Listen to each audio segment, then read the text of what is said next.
What's something that seems obvious within your profession, but the general public seems to misunderstand? Calls are traced all the time to diagnose problems and are rarely done in real time. Spy movies made it seem like something only done to find a criminal. And they always have to be on the phone with you. How else would you find out how and why a call failed? Lawyer. No, you can't just lie to the court. No, I won't lie for you. Also, while I practice on the civil side. No, you can't just press charges. The district attorney's office gets to decide if someone gets brought up on criminal charges. Not you. Whether you like it or not. This works both ways. A lot of people aren't very happy when their husband gets brought up on assault for beating the shit out of them. Welding. People often think you need to protect only the eyes. And then get second-degree burns on their arms neck when they realize the light from arc welding is like standing in front of a tanning bed on steroids. I remember complaining to my roommate once that it was hot as hell in the shop I worked in. She just told me that I should wear a tank top then. Yeah? No thanks, I'm a ginger. And I'd like to not pick up third-degree burns. No. I'm not bullying your child. He just needs to learn that there are rules in a society and that the world doesn't revolve around his ass. Which you seem to have omitted. Edit. I was a teaching assistant. My partner was a teacher. Child predators very rare look like criminals. And they rarely look like folks from the sex offender registry. Those are mug shots taken on what is often the worst day in someone's life. They look like your youth pastor. Your best friend from college. Maybe even your brother. The reason there is so much ducking paperwork and huge weights to work with children is that it helps us identify those people. I am always shocked by the amount of people I see on internet boards and in real life that say things like they're treating me like a criminal. But I'm not a child molester. Why should I have to give a fingerprint? Do they think that predators have that tattooed on their forehead or something? It's ridiculous. How do people not get this? I mean, they know who they are. Everyone else doesn't. Electricity will kill you. A bad connection can burn down your house. The YouTube video showing how easy it is to hook up your new hot tub does not understand your overloaded circuits. I used to work in insurance, and the number of people who think that the value of their car is the only factor which should be taken into account in calculating their premium is too damn high. If you cause a big accident on a highway, then unless you're driving a vintage Bugatti, the price of the car is a mere bagatelle compared with medical bills, lost earnings, paying for repairs to bridges, etc. More my hobby than a profession, but no. I can't crochet you a full-sized throw for £10. Yes. I realize you can buy them for that price in a store. I don't understand the difference in pricing myself. Machine made vs handmade. Line production vs single item. Bulk buy of supplies vs retailers. There you go. The difference. If you ever want to make sure the price you are asking for is fair. Most people I know do materials x2 plus minimum hourly wage. Stop motion animation actually doesn't take that long. Building the puppets and setting up the scene takes a while. But you can animate a lot in a very short amount of time compared to 2D animation. And even 3D if you take rendering into account. It's also the cheapest between 2D and 3D. Even though most people think it's the most expensive.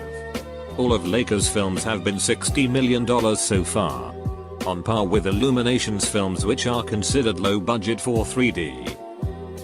100% safety. I work in the nuclear industry and we take safety so seriously that if you are walking up the stairwells and can't maintain 3 points of contact, say holding a box with 2 hands, people will stop you. Tell you to turn around. Push the elevator button for you. And make sure you get on. This may seem extraneous to most people. But that's how seriously we take safety. We have to always consider that no matter how benign an accident, if someone gets hurt, it may get reported to the media as worker scalded in nuclear accident. When someone spilled hot coffee on them in a finance budget meeting, that will show up on the front page. Then 2 days later the redaction statement is in the bottom corner of page 67 after the classifieds. It kind of tends to permeate your whole life. It makes me cringe when I watch people changing Christmas lights without wearing full arrest. Just walking around their rooftops exposed to a 10+ foot fall. Or people mowing their lawn in sandals. Or people using a chainsaw without a hard hat or safety glasses. Just simple things. People in the real world are insanely unsafe. If you stop paying your mortgage, you are no longer entitled to keeping your house. I know it sounds callous, but Jesus. The amount of times I've seen people not pay for 3+ years and still raise unholy hell when they are denied for a modification. Bad things happen to good people. Absolutely. And we would rather work with you than just take the house. But if you're not paying, not eligible for any sort of workout, and refuse to gracefully exit, we're coming for the house. Edit. I should have been more clear. We start foreclosure after 4 months of missed payments. But the foreclosure process can take years depending on the state and a number of factors. Getting a good photo doesn't mean you're necessarily able to be a professional photographer. Most people who enter the profession swiftly exit it again because of this. And those who stick around likely still learned it the hard way. Could you explain some more about this? Like, what skills does a professional photographer need in addition to photo taking skills? With wildlife photography, it often comes down to a knowledge of how the target species behaves and blind luck. You can spend years in the bush and not see anything particularly noteworthy, whilst some tourist on his holiday sees this. Understanding how your target species behaves gives you a slightly better chance of seeing something that gives you an image you can sell. Disclaimer: I am not a pro photographer. This is what I've heard people like Gordon Buchanan and Laurie Campbell say. Cake decorator. 1. Yes. Tiered cakes can be expensive. But you aren't just paying for my materials. You're paying for my time. Your 3-tier fondant covered 50 million details on each tier cake will take me the time that I could crank out at least 15 simple sheet cakes. You gotta pay for that, mom, sir. Also, if it was just cake and icing, you could do it on your own. Don't come in with a buddy or Ace of Cakes cake and expect to pay less than $400. Ace of Cakes minimum is like $500, so yeah. 2. Birthdays are not Easter. The day does not move.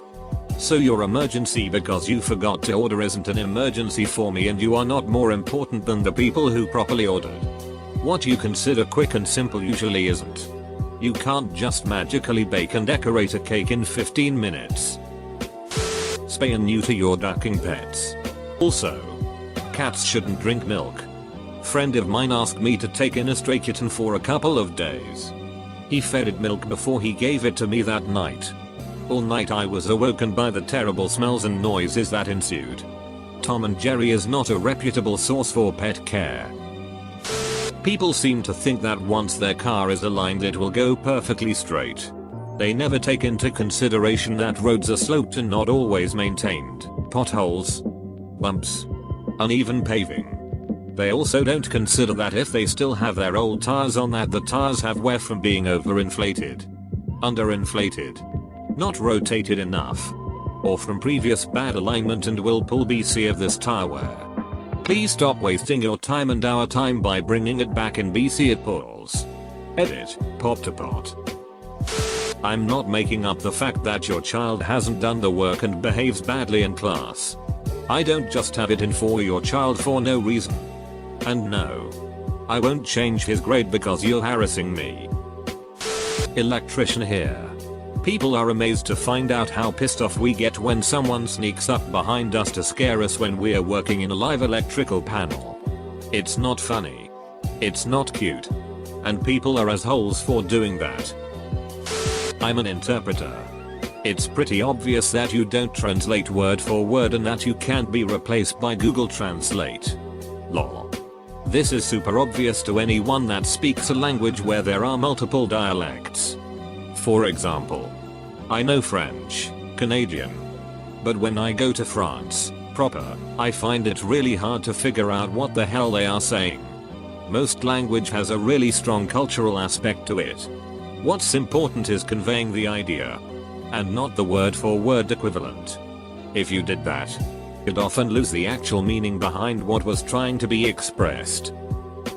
Insurance is a social device.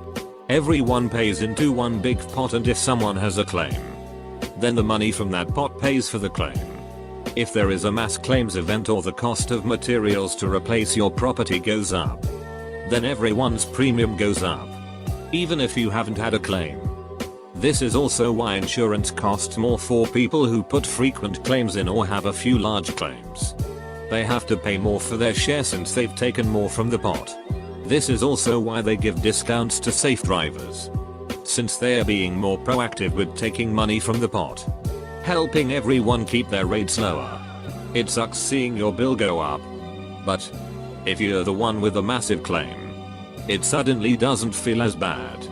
And trust me, I would rather pay a little more into the pot than go through having to replace everything, rebuild, etc. You don't know how much you have to lose until you lose it all. I test video games. Most people just equate it to grandma's boy and think we smoke weed and goof off and eat junk food and have fun all day. In reality, it's incredibly tedious. You spend a lot of time waiting around for new builds of the game to be delivered, and are technically doing the same things over and over.